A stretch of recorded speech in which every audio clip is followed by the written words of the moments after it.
I'm going to take you right back to the beginning. Okay?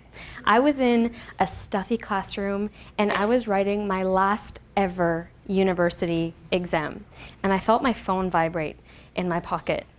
This was the call that I had been waiting for. So I snuck out into the hallway and I was like, hello? Hi, we'd like to make you an offer. I got the job.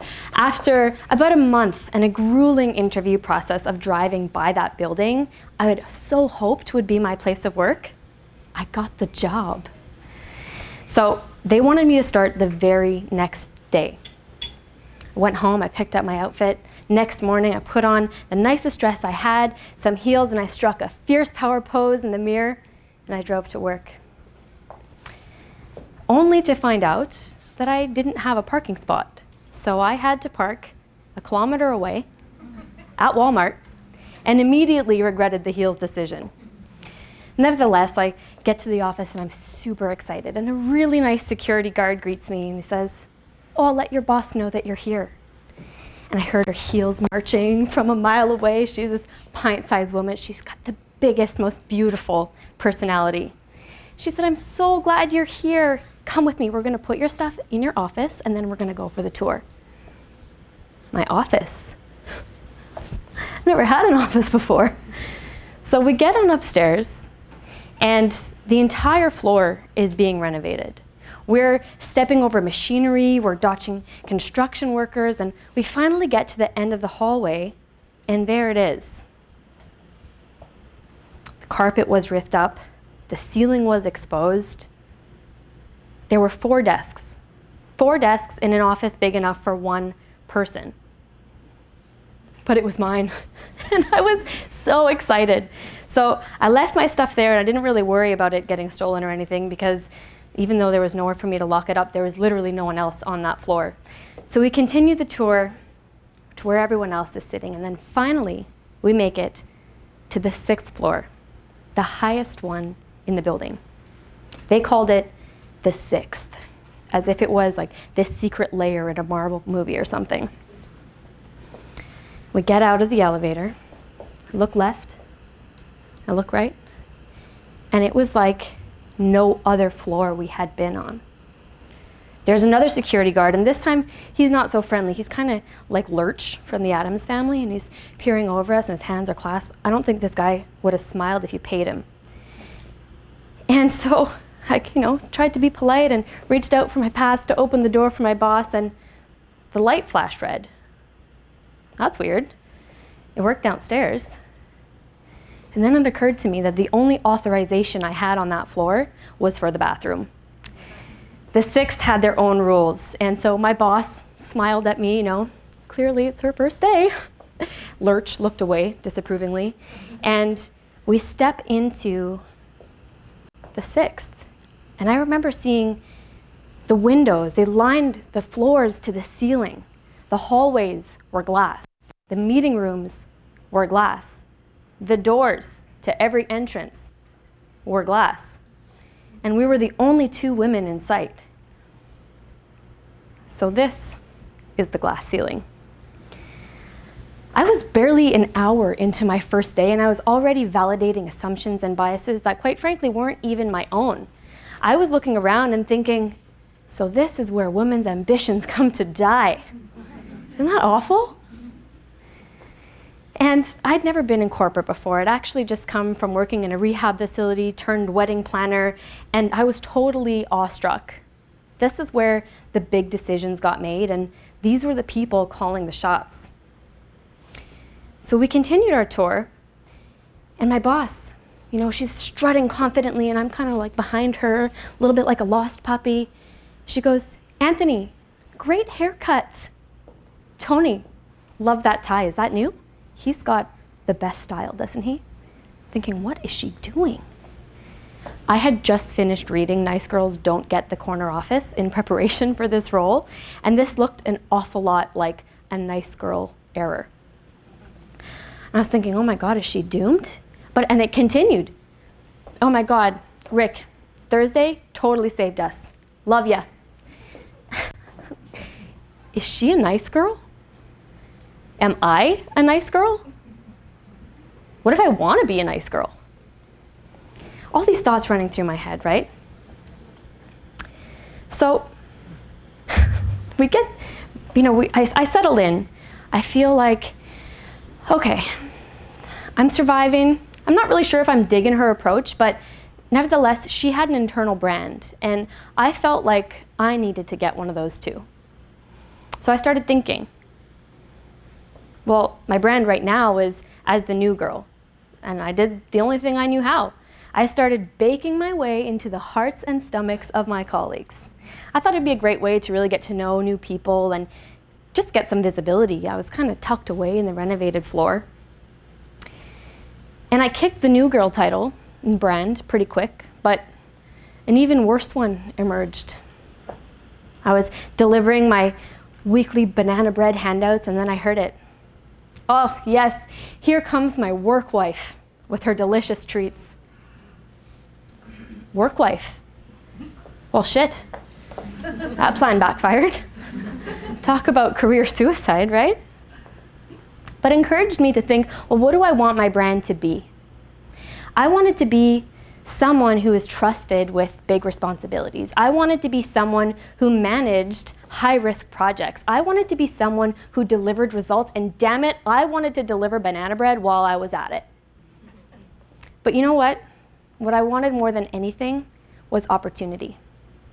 Equal opportunity. And I didn't want to get stuck beneath the feet of the men on the 6th. That's a tall order for someone just getting into their career, right? So my boss, as you probably gathered, was a real people person. Making people feel welcomed and heard and appreciated was totally her MO. And, I was going into work with not a ton of experience, but what I knew is that I had no time to waste and everything to prove. I didn't have time for compliments, but this was a huge eye-opener when I went into my first review. I knew that I had over-delivered on my project, so I went in really confident.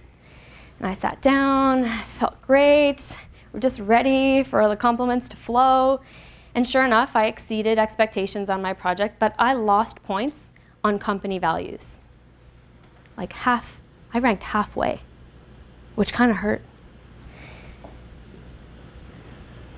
Apparently, I was kind of attitude-y in my emails, and I had a little bit of a competitive nature, and I had this way about me of just leaving my colleagues out of the planning process. And it wasn't intentional. I had always done things my own way, and I didn't really include them because I was into the grand reveal. Look what I've done for us. And that wasn't particularly inclusive. So it hurt a little bit, but I realized that really in order to have the best relationship with my boss, to get the most from her, and for her to get the most from me, I needed to meet her where she was at. She was someone who valued connection. She was someone who really wanted people to be happy at work because she believed that happy people are productive people. And so I changed my approach. I started to learn that by focusing on team synergy and by focusing on collaborative wins, that these were things that really almost spoke her love language in the work context. And I started to see that she wanted me in on more conversations. She wanted my opinions, she wanted me on big projects, and by adapting to her needs, I earned my first 2 promotions. I became someone who she really felt that she could trust to further her mission. First 2 promotions, not bad for a newbie. But unfortunately, a company restructuring resulted in her losing her job. Fortunately for me, though, that position became available. And I remember when I decided to go for it. I was in France with the VP of the company in a limo on a way to an awards show. Very exciting, not a bad job, right? And I dropped this bomb on him, and I'll never forget his face. I said, "So how many employees are we?" He goes, we're 1,100 people now." He was so proud. I said, "That's great. How many women in leadership positions are there?" And his smile turned to panic right quick. I'm not sure at the moment. And it was so dramatic, just like in the movies. The limo comes to a halt. I said 8. There are 8 women out of 40 leadership positions, and I intend to start tipping the scale. The driver comes out, opens the door, and I'm like, holy shit. I just spoke to the VP that way. And I ran to the washroom. I meant to keep my cool, but I was like, oh my God, oh my God, oh my God, oh my God. Get to the washroom, lock myself in. For some reason, I was inclined to open my calculator. 8 divided by 1100, 0.007%, 007. I am practically James Bond.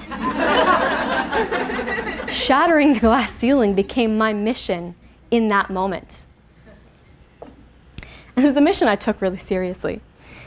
So I got back, I'm super fired up, but at that point, I had a new boss. And we had some major communication misses at the beginning. I went in with feelings and connections and team wins, and he looked at me like I was talking another language. And it's not because he was a man. And my previous boss, I truly believe, it's not that she appreciated those things because she was a woman, but because she was driven by connection. It was one of her emotional needs. He's someone who is emotionally really connected to strategy. He wanted to feel that he mattered. It's not that feelings weren't part of it, it's that it was connected to strategy and to growth. And the minute I understood that, it was as if I got the keys to the kingdom of his brain. So I didn't lead with synergy and flow. I led with innovation. I led with how our projects, same projects that we were already doing, positioned in a different way, were innovative. How our out-of-the-box thinking were really going to help expedite his 5-year plan. Again, strategy, emotional need to feel like he's contributing. When I realized this, I started to see that he too began to trust me more. He didn't want to have strategic conversations without me. And I got to tell you, that's a really good place to be in. When your boss really wants you kind of arm in arm in making decisions, they're going to want to bring you to the top when they feel that you're helping make them the hero of their story.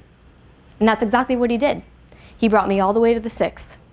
So at this point, I was a regular contributor on the 6th floor, and I had, albeit semi-permanent, but still a regular seat at the table. And that's also when I earned my 3rd promotion.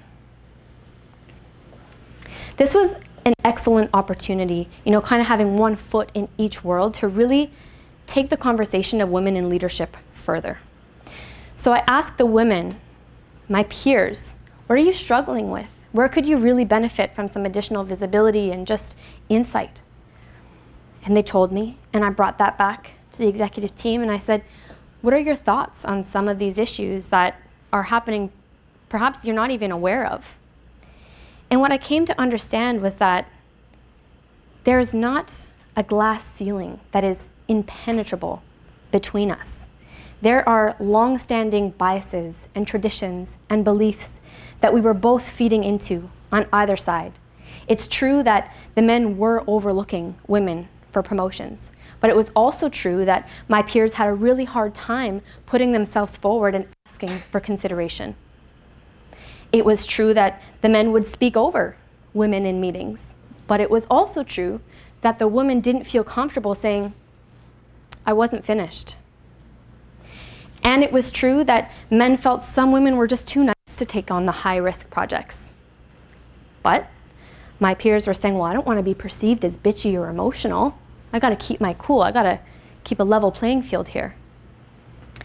So fear and bad habits kept us stuck. And I became obsessed with the idea that if what we've learned created the glass ceiling, then unlearning can help balance the scale. And breaking or shattering is not what's going to achieve balance. It's about understanding each other. It's about talking to one another and saying, hang on a second, this doesn't work for us anymore, and we need to try something new. But unlearning is hard. We believe so wholeheartedly in our beliefs, whether they are near certain or highly doubtful. Our brain perceives them as much the same. And so it's just so much easier to do things the way they've always been done, even if we don't like it, even if it feels uncomfortable, even if we really hope that things would change. Change is hard. So I started to call out this stifling mindset as I saw it. Going into meetings, I would try and encourage the women, whether they reported to me or not, saying, hey, you know that idea that you had? This is a really great opportunity for you to bring it up and get some feedback on it. On the other hand, I would also give some usually unsolicited advice to the leaders, oftentimes the men of different meetings, and saying, you know what, I've worked with this person before, and just an observation, I think you'd really benefit from just listening. Maybe ask some questions, but try to get to know the needs of your audience. Just think about it before pushing your agenda. And something amazing started to happen. There was greater communication. There was a better understanding between men and women. They realized that their perspective was not the only perspective. They met each other where they were at. And I earned my 5th promotion. I've worked with many people across the globe with many different personalities and ambitions, and it always comes down to 2 things when people are trying to achieve something. They consider their emotional needs and their motivators. We heard some of those emotional needs today. So among them are uncertainty or certainty, right? Really wanting to know, where are we going and how do I fit into that picture? How are we going to get there? Significance. So what does this mean for me? How do I become part of this plan? Where do I fit? What piece of the puzzle belongs to me? Contribution. So my male boss, really motivated by contribution, really wanting to see how he can help contribute not only to the company, but how the company can contribute to his growth. To connection. My female boss, really motivated by connection, not only connecting to people, but helping people see how they're connected to the project. And growth. A lot of us have an emotional need to grow, personally, professionally. But we also have motivators. Motivators typically fall into 3 buckets: people, process, and performance. People-driven individuals are ones that, well, you'd notice them. They're the ones who start every meeting with, hey, how was your weekend? How you doing? You feeling okay? Your son left for college. Is empty nest treating you all right? They're the ones who really want to connect with you before getting into moving an agenda forward. The process-driven people are usually the ones that really want to take their time, assess the information at hand, really look at what is the best path to move forward before proposing an ideal solution. And the performance-driven people, they've got no time to waste. That was kind of me at the beginning of my career, where I expect a miracle. You've got 48 hours to pull it off. Who's pumped? Those are the ones, they're like, you know, we've seen them all. We can beat all of them. But these are the things that you want to consider on your climb to the top. These are the things that you want to keep in mind, that when you're positioning your requests, when you have ideas that you want to bring forward, go in with your agenda, but lead in a way that speaks to the emotional needs and motivators of those that you're speaking to. And you'll see a whole new world of opportunity opens. But you got to be willing to prove yourself wrong. Got to be willing to challenge the status quo and to speak up, because change does not happen by staying silent. And you have to be willing to seek to understand those that you're speaking to. Get to know what they need and how you can help them. And be fearless in your pursuit of what sets your soul on fire.